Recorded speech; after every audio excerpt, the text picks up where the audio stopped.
Hello. आज हम लोग पढ़ेंगे सामाजिक, आर्थिक और राजनीतिक जीवन के चैप्टर 2 ग्रामीण जीवन यापन के स्वरूप, जो क्लास 6 के हैं। इसमें हम लोग जानेंगे ग्राम या गांव के बारे में, मुख्य कृषक के भागों के बारे में, फिर ग्रामीण के कार्य क्षेत्रों के, और फिर ग्रामीण रोजगार की कुछ समस्याओं को देखेंगे। तो सबसे पहले देखते हैं गाँव या ग्राम कहते किसे हैं। तो गाँव या ग्राम उसे कहते हैं जहाँ की मुख्य जो पेशा होता है या जहाँ के लोग ज़्यादातर जो होते हैं खेती करते हैं या खेती से जुड़े हुए कार्य करते हैं, तो उसे ही हम गांव या ग्राम कहते हैं। खेती से जुड़े हुए काम को लें तो जैसे कि कृषि के अलावा पशुपालन, मुर्गी पालन, बागवानी आदि के कामों से जहाँ के लोग अधिकतर जुड़े हुए रहते हैं, उसे ही हम गांव या ग्राम कहते हैं। अब गांव या ग्राम में जो मुख्य पेशा होता है वो होता है खेती। तो खेती करने वाले को हम कृषक कहते हैं। तो कृषक के ज़मीन के टुकड़ों के आधार पर कृषकों को कई अलग अलग भागों में बांटा गया है। तो हम उन कृषक के अलग अलग भागों को देखते हैं। तो कृषक की बात करें तो कृषक को हम निम्न भागों में बांटेंगे। एक है सीमांत कृषक,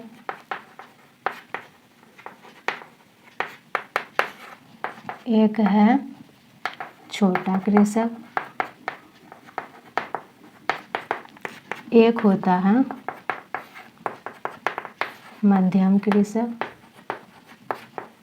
या इसे मंझोले कृषक भी बोले जाते हैं, और एक होता है बड़ा कृषक, और एक होता है कृषक मजदूर।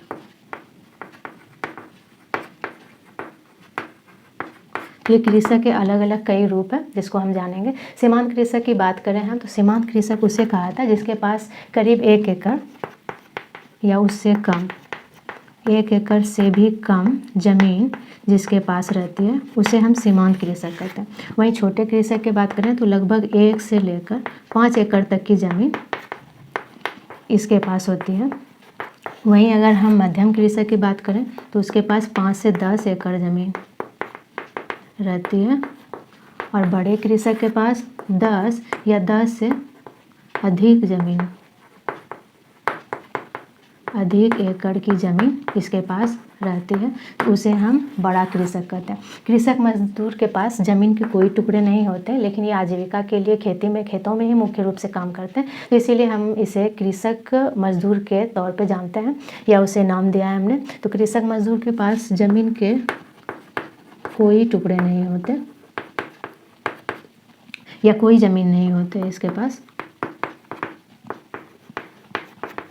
ये जो होते हैं अन्य कृषकों, सीमांत कृषक, छोटा या मध्यम या बड़े कृषक अन्य कृषकों के खेतों में काम करके अपना गुजारा करते हैं, तो इसे हम कृषक मजदूर कहते हैं।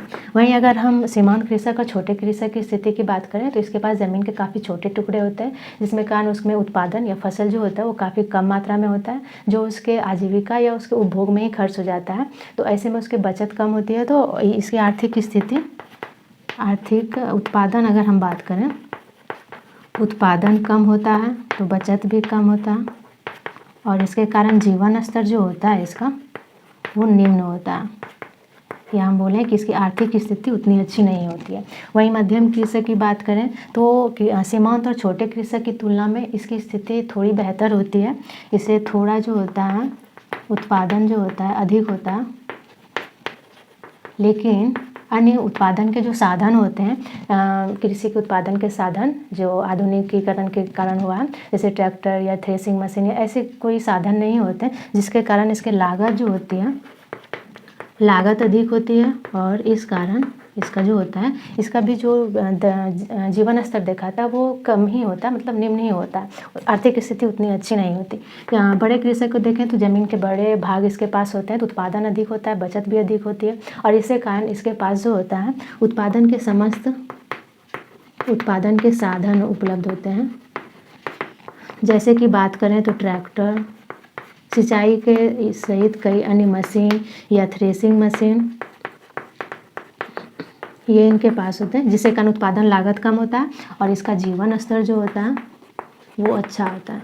जीवन स्तर जो होता है वो अच्छा होता है। ये बड़े कृषक की स्थिति है। वहीं अगर कृषक मजदूरों की बात करें तो इसे जो होता है इसकी स्थिति गांव में सबसे निम्न स्तर पर देखी जाती है, क्योंकि इसे सालों भर एक जैसे काम जो है वो नहीं मिल पाता। या तो फसलों की बुआई के समय या तो कटाई के समय कुछ दिन ही इसे काम मिलता है, बाकी समय में इसे मौसमी बेरोजगारी का सामना करना पड़ता है या अलग प्रांतों में जाकर इन्हें काम की तलाश करनी पड़ती है, या तो कोई कुटीर उद्योग या अन्य व्यवसाय से जुड़ना पड़ता है। तो इसमें हम अधिकतर इसको मौसमी बेरोजगारी का सामना करते हुए देखते हैं, और जो कि इसकी आर्थिक स्थिति को सबसे कमज़ोर बनाती है। आर्थिक स्थिति कमज़ोर होती है। तो ये है कृषक मजदूरों की स्थिति। तो इस तरह से हमने देखा कि कृषकों को हम निम्न 5 भागों में बांट सकते हैं, जिसमें से सबसे अच्छी स्थिति या जीवन स्तर सबसे अच्छा अगर हम देखें तो बड़े कृषक की देखी जाती है, जिसके पास 10 या उससे अधिक एकड़ की ज़मीनें होती है। वहीं कृषक मजदूरों की स्थिति सबसे निम्न स्तर पर होती है। तो ये कृषक के अलग अलग रूप हैं। अब हम देखते हैं ग्रामीण के कार्य क्षेत्र। कृषक जो खेती से जुड़े हुए कार्य करते हैं, खेती का कार्य करते हैं, इसके अलावा भी कई क्षेत्रों से जुड़ कर के जो होते हैं गांववासी जो होते हैं या ग्रामीण जो होते हैं वो अपने आर्थिक आय प्राप्त करते हैं या आर्थिक क्रिया करते हैं। तो उसको देखते हैं। ग्रामीण कार्य क्षेत्र को देखें तो ये 3 भागों में हम बांट सकते हैं, जिससे जुड़कर जो होते हैं गांववासी या ग्रामीण अपना गुजारा करते हैं। सबसे पहले हम पहले क्षेत्रों में हम कृषि को रखेंगे, दूसरे में हम गैर कृषि क्षेत्र को रखेंगे, और तीसरे में अन्य क्षेत्र। अन्य कई ऐसे क्षेत्र होते हैं जिससे जुड़ करके वो अपना गुजारा करते हैं। तो कृषि क्षेत्रों में अगर बात करें तो जो ग्रामीण होते हैं वो किसी अन्न का उत्पादन या पेय पदार्थ जैसे कि कहवा या चाय ये उत्पादन करके, कहवा जिससे कॉफ़ी तैयार होता है, इसे उत्पादन करके अपना गुजारा करते हैं, या रेशेदार फसलों जैसे कि जूट या कपास की खेती करके भी ये अपना गुजारा करते हैं। तो खेती में हम देखते हैं कि वो अन्न का उत्पादन करके या रेशों का उत्पादन करके या पेय पदार्थों का उत्पादन करके ये अपना गुजारा करते हैं। वहीं अगर हम गैर कृषि क्षेत्रों में देखें तो खेती के अलावा गैर कृषि क्षेत्रों से जुड़े हुए अधिकतर ग्रामीण वासी को देखा जाता है। वो कृषि से ही जुड़े कार्य होते हैं, जैसे कि अगर बात करें हम पशुपालन का कार्य, मत्स्य पालन जिसे मछली पालन भी कहा जाता है, मुर्गी पालन या पशुपालन के से जुड़े डेयरी का काम या बागवानी, ये कुछ काम है जिससे जुड़ करके वो अपनी आजीविका चलाते हैं। दूसरे ये गैर कृषि क्षेत्र कहलाते हैं। वहीं कुछ ऐसे भी क्षेत्र होते हैं जिससे जुड़ करके ग्रामीण वासी अपना गुजारा करते हैं। इसके लिए उसे किसी शिक्षा या प्रशिक्षण जिसे ट्रेनिंग कहते हैं उसकी ज़रूरत होती है। तो अन्य क्षेत्रों में हम देखते हैं कि कुछ शिक्षित वर्ग के लोग या प्रशिक्षित जो होते हैं वह इसमें से हमें शिक्षा या प्रशिक्षण जिसे ट्रेनिंग कहते हैं उसकी आवश्यकता होती है, एक विशेष शिक्षा या ट्रेनिंग के।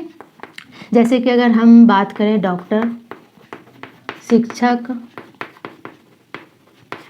और डाकिया, या तो हम किसी दुकानदार आदि को भी इसमें डाल सकते हैं जो कि शिक्षित वर्ग होते हैं या किसी विशेष तौर पे ट्रेनिंग लिए हुए। तो ये ग्रामीण के कार्य क्षेत्र के अलग अलग रूप हैं जो दिखाते हैं कि ग्रामीण वासी या गांव के रहने वाले जो लोग हैं कई क्षेत्रों से जुड़कर अपना गुजारा करते हैं। एक तो खेती करके या दूसरे खेती से जुड़े हुए कार्य जिसे हम गैर कृषि क्षेत्र में डालते हैं। वहीं एक अन्य क्षेत्र है जिसमें या तो शिक्षा या प्रशिक्षण, एक विशेष तौर पर लिए हुए प्रशिक्षण के आधार पर वो अपना काम करते हैं और अपनी आजीविका अर्जित करते हैं। अब हम देखते हैं कि ग्रामीण रोजगार की समस्याओं को। ग्रामीण के रोजगार जो है वो या तो सीमांत कृषक या कृषक मजदूरों को लें तो उसके रोजगार में कई समस्याएं देखने को मिलती है। तो हम उन समस्याओं को देखते हैं। अगर हम ग्रामीण रोजगार की समस्याओं को देखें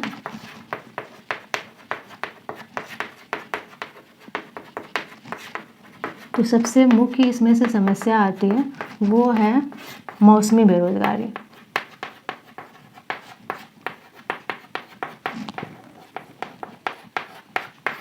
मौसमी बेरोजगारी ग्रामीण रोजगार की सबसे बड़ी समस्या देखी जाती है, क्योंकि यहाँ पर लोगों को या कृषक मजदूरों को पूरे साल एक जैसे काम नहीं मिल पाता है, या तो उसे कई बाहर दूसरे राज्य में या शहरी इलाकों में अन्य प्रांतों में जाके अपना व्यवसाय या कोई अन्य उद्योग करके अपना गुजारा करना पड़ता है। तो मौसमी बेरोजगारी का वो विशेष तौर पर सामना करते हैं। दूसरे अगर हम लें सबसे बड़ी समस्या, तो वो छिपी हुई बेरोजगारी है। छिपी हुई बेरोजगारी जिसे हम प्रच्छन्न बेरोजगारी भी कहते हैं।